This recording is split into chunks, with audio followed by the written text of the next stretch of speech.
Hey guys, I actually had my drama today, and so I'd like to join me, but it's in my mother tongue. Don't worry, I've got it subtitled. Enjoy! Good morning and a hearty welcome to our dear parents, teachers and guests. I would like to thank all of you for your presence. It is always your support that motivates and encourages us. Welcome to our language day. We shall kickstart the program with a play, The Dear Departed, followed by a choral recitation, Sick. We also have a spectacular play in Tamil, Paadivallal. Welcome all once again. Thank you.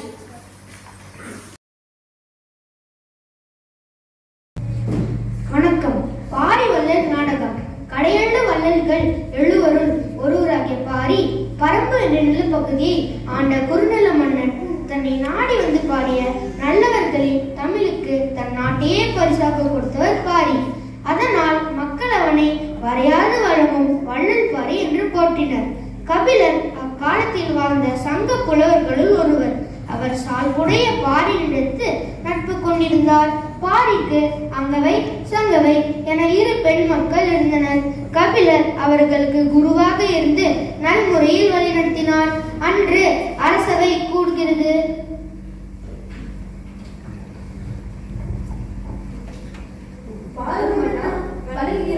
வணக்கம் அமைச்சரே. ஏதேனும் செய்தி உண்டா? அரசே, தங்கள் உற்ற தோழரான கபிலர் தங்களை காண இன்று வருவார் என்ற செய்தி வந்துள்ளது அண்ணா. அப்படியா? நானும் அவர் வரவை எதிர்நோக்கி காத்துக் கொண்டிருக்கிறேன் அமைச்சரே. கபிலர் அரசவையை நோக்கி வந்து கொண்டிருக்கின்றார்.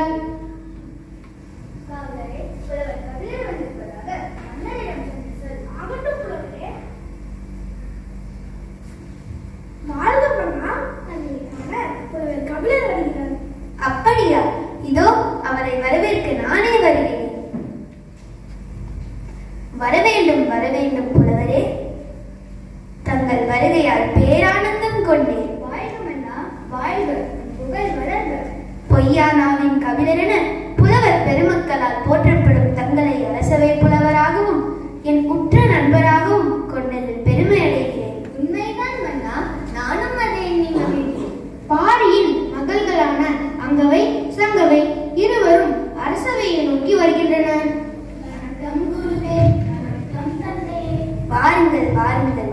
என்ன அந்த புறத்தை விட்டுவிட்டு அரசவைக்கே வந்து விட்டீர்கள்? ஆம் தந்தையே, என்றும் நாங்கள் அங்கேதான் இருக்கிறோம். எங்களுக்கு பொழுதே போகவில்லை. எங்காவது அழைத்துச் செல்லுங்கள். ஆம் தந்தையே, கரடிகள் எல்லாம் பயிர்கள் செலுத்து வளர்ந்திருப்பதாக என் தோழி கூறினார். மேலும் இயற்கை வளர்ந்ததற்கான நாங்கள் ஆர்வமாக உள்ளோம். சரி, நாளை நான் உங்களை அழைத்துச் செல்கிறேன். அவ்வாறே ஆகட்டும் தந்தையே. வருகிறோம் குருவே, வருகிறோம் தந்தையே. வாருங்கள். அமைச்சரே, நாளை பரம்புமலை செல்ல வேண்டும். பயணத்திற்கு ஏற்பாடு செய்யுங்கள். உத்தரம் அண்ணா. அவ்வாறே ஆகட்டும் அண்ணா. புலவரே, தாங்கள் சென்று ஓய்வெடுங்கள். நாம் பிறகு சந்திப்போம். அமைச்சரே, புலவர் தங்குவதற்கான வசதிகளை ஏற்பாடு செய்து தாருங்கள். அவ்வாறே ஆகட்டும் அண்ணா. வாருங்கள் புலவரே. மிக்க மகிழ்ச்சி அண்ணா. நான் வருகிறேன். வாருங்கள். பாரி மன்னன் பரம்பு மலைக்கான தம் தேரில் சென்றான். இயற்கை எழிலை கண்டு மகிழ்ந்தான். தென்றல் காற்று அவன் மனதிற்கு இடமளித்தது. தேரிலிருந்து இறங்கி இயற்கை அழகை ரசிக்கலானான்.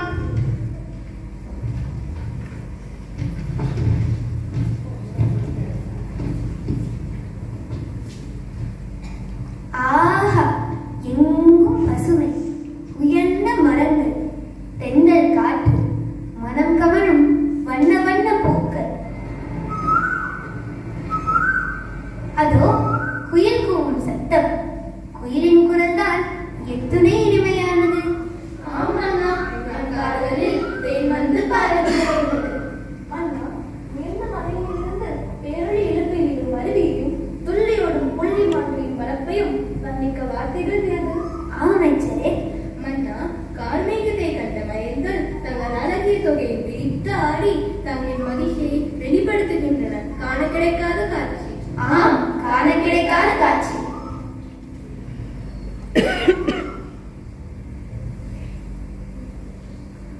அடடா, முல்லை மலர்களை தாங்கியிருக்கும் மெல்லிய முல்லை கொடி படர்வதற்கு கொடுக்குமின்றி வாடி கிடக்கிறதே.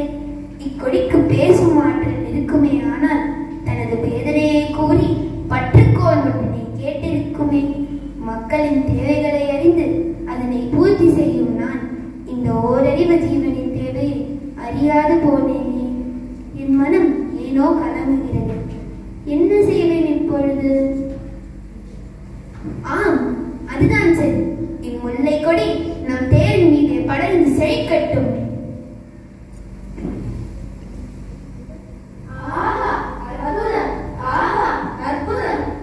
இப்பொழுதுதான் என் மனம் மாறுதல் அடைந்தது. தங்களின் நிறுத்ததுடன் எத்தனை நன்றியானது.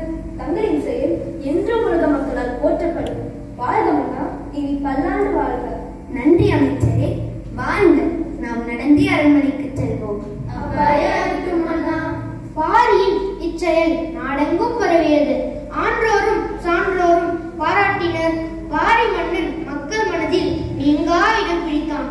புலவர் பெருமக்கள் பாரி மன்னனை போற்றி பேசிக் கொண்டிருந்தனர். அங்கே புலவர் கபிலன் வருகிறார். பாரி மன்னன் தான் எத்தனை ஈகைகள் கொண்டவன். கனிகளை உலகத்தவர்க்கே உயிர்த்தளிக்கும் பழுத்த பயன்மரம் போன்று தன்னை நாடி வருபவர்க்கெல்லாம் வாரி வாரி வழங்கும் வள்ளல் என்பதை நாம் அறிவோம். இன்று ஓரறிவு ஜீவனிடத்தும் பாரி காட்டி இறக்கம் மனதை ஏழு வைக்கிறது. என்னே பாரி மன்னன் இறக்கு குணம்! இதோ புலவர் கபிலர் வருகிறார். வாருங்கள் புலவரே, வணங்குகிறோம். கபிலரே, பாரி மன்னன் தன் ஈகை குணத்திற்கு சிகரம் வைத்தார் போல இன்று செய்த செயலை அறிந்தீர்களா? அறிந்தேன் புலவர்களே, பேரானந்தம் கொண்டேன். பாரி பாரி என்று புலவர்கள் போட்டு புகழ்கின்றனர். அவன் ஒருவன் மட்டும்தானா உலகை காப்பவன்? அல்ல, உலகை அவன் போல் காக்க வான்மலையும் உண்டு. பாரி பாரி என்று பறையேற்றி ஒருவர் புகழ்வர் சென்னா புலவர். பாரி ஒருவனும் அல்லன், மாரியும் உண்டு ஈண்டுலக புறவர். மன்னா, தாங்கள் முல்லைக்கு தேர் கொடுத்த செய்தியை அறிந்த கபிலர் மிகவும் மகிழ்ந்தார். இதோ தங்களை காண வந்து கொண்டிருக்கிறார். வாழ்க மன்னா, வர வேண்டும் வர வேண்டும் புலவரே. மன்னா, நீ இன்று செய்த செயல் என்னை மகிழ்ச்சி கடலில் ஆழ்த்திவிட்டது. ஓரறிவு ஜீவனிடத்தும் நீ காட்டிய கருணைக்கு ஈடேதும் இல்லை. முல்லைக்கொடி படர்வதற்கு தேர் கொடுத்த பாரி வல்லலே, சிரம் தாழ்த்தி வணங்குகிறேன். இன்று முதல் முல்லைக்கு தேர் கொடுத்த பாரி வல்லல் என்று உலக மக்களால் போற்றப்படுவாயாக. நன்றி புலவரே, என்னை ஆசீர்வதிங்கள். வாழ்க மன்னா, நீவே பல்லாண்டு வாழ்க. முல்லைக்கு தேர் கொடுத்த பாரி வல்லல் வாழ்க. முல்லைக்கு தேர் கொடுத்த பாரி வல்லல் வாழ்க. முல்லைக்கு தேர் கொடுத்த பாரி வல்லல் வாழ்க. இவ்வாறு பாரியின் ஈகை குணத்தாலும் இரக்க குணத்தாலும் கடையுள்ள வள்ளல்களின் வரிசையில் பாரி மன்னன் இடம் பெற்றான். நன்றி.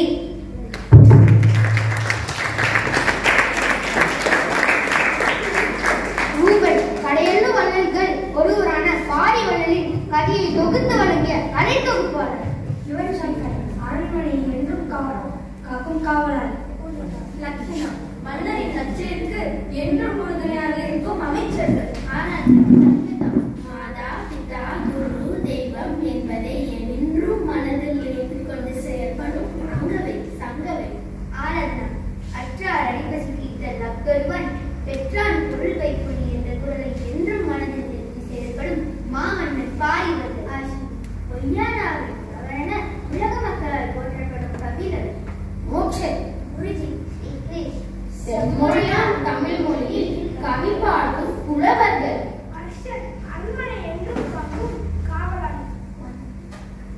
Okay guys, I hope you love it, cause I love you guys always. Bye bye.